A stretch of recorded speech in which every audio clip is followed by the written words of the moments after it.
Bonjour, dans cet enregistrement, nous allons voir pourquoi nous résistons à perdre du poids. En fait, les raisons inconscientes qui nous empêchent de maigrir. Et en effet, disait déjà Sigmund Freud, nous sommes le jouet de notre inconscient. Mincir, c'est en effet une histoire d'inconscient. Parfois, il ne suffit pas de réguler ou de restreindre son bol alimentaire, la balance ne bouge pas. Ces kilos de trop qui résistent représentent nos résistances inconscientes, nos peurs, nos souffrances, nos traumatismes. Et oui, ce sont ces résistances qu'il faut déloger de nos couches profondément enveloppées. Il faut savoir que lorsque nous mangeons, nous sécrétons des endorphines aux vertus anxiolytiques. Il s'installe alors, pour certaines personnes, une forme de dépendance avec les aliments en général, en réalité, avec les endorphines qu'ils permettent de sécréter. Sauf que lorsqu'on est sous l'emprise de tension et donc de compulsion, on engloutit de façon démesurée, ce qui devient un cercle vicieux entre l'apaisement dans l'instant, qui est produit par le fait de manger, puis la tension liée à la culpabilité et l'incompréhension. Le problème est alors déplacé. À cause de son stress, on mange et au lieu de se focaliser sur l'amélioration de la situation stressante, on focalise sur ce qui n'est qu'une conséquence, le surpoids. Et c'est un autre cercle vicieux.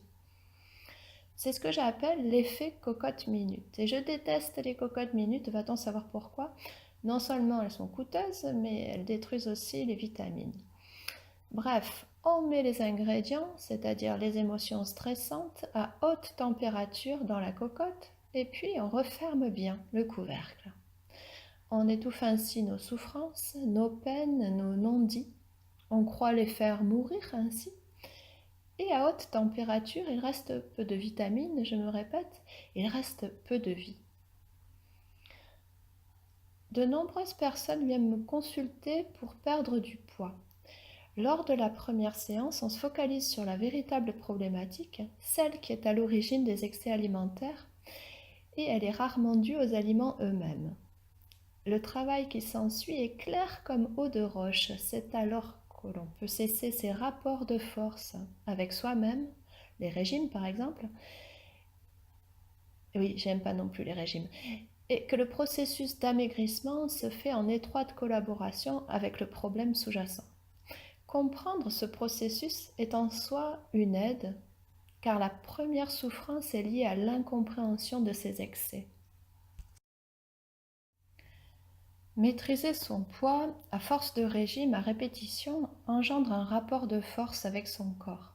Ce corps doit être maîtrisé, contrôlé, fliqué.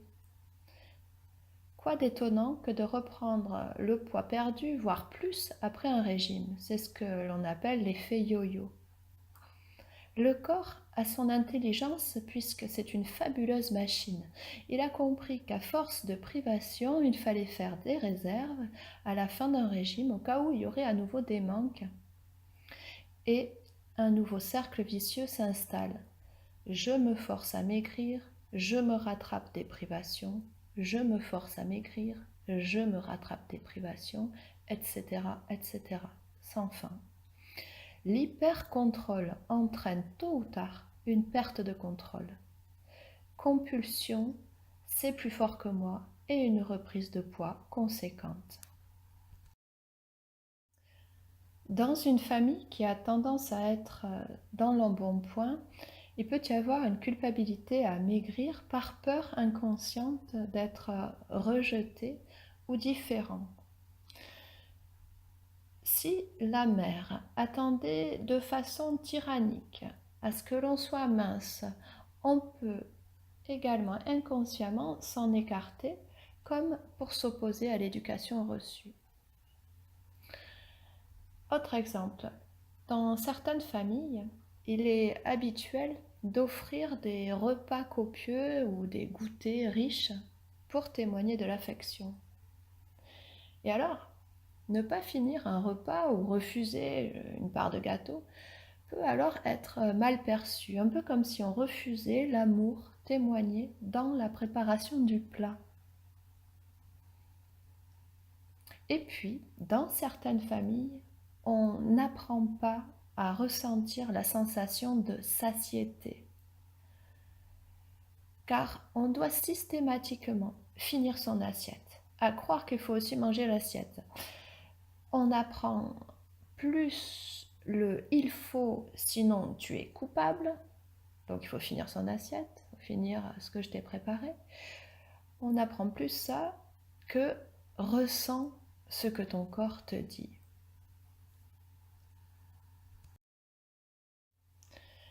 Parfois, la profession d'une personne qui doit faire preuve de force physique engendre une corpulence synonyme de force, afin inconsciemment de pouvoir faire face à la situation.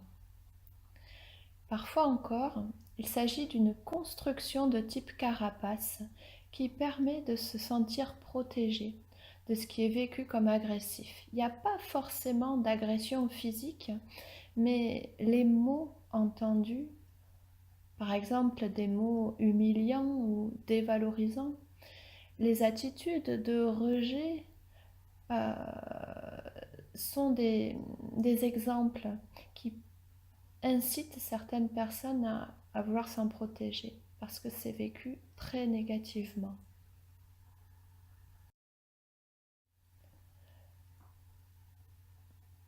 Au sujet du rapport au corps et du désir, l'embonpoint peut être une façon inconsciente d'éloigner votre partenaire et ou de refuser la sexualité. Certaines personnes disent aussi vouloir punir leur partenaire en ne suscitant plus le désir, en prenant du poids. D'autres personnes portent en elles un sentiment profond de culpabilité dans leur histoire de vie et se refusent en grossissant au plaisir de la relation intime à l'autre.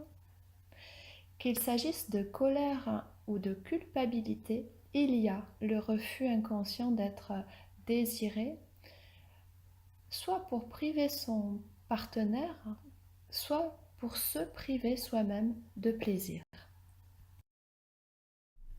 Le takifugu, souvent simplement appelé fugu, est un poisson qui se gonfle d'eau quand il se sent en danger, d'où son surnom de poisson ballon ou poisson globe.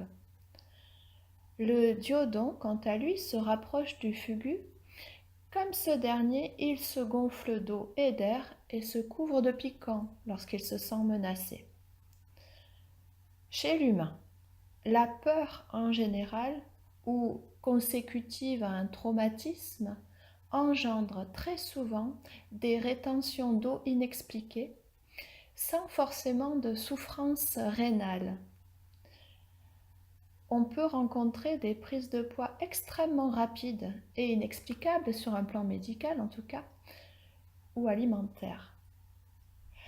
La perte de poids ne se produit là qu'après avoir libéré le choc post-traumatique ou les peurs liées au vécu de la personne.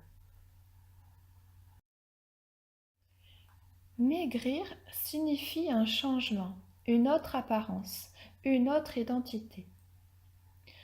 La peur de perdre son identité dans le corps d'une autre personne peut apparaître dans le processus d'amaigrissement. Il y a un véritable travail identitaire dans la transformation corporelle et d'autant lorsque la perte de poids est importante.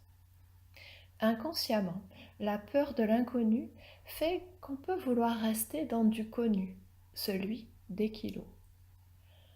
Le travail en parallèle est celui de la réestime de soi et de l'ouverture à un possible état de bien-être.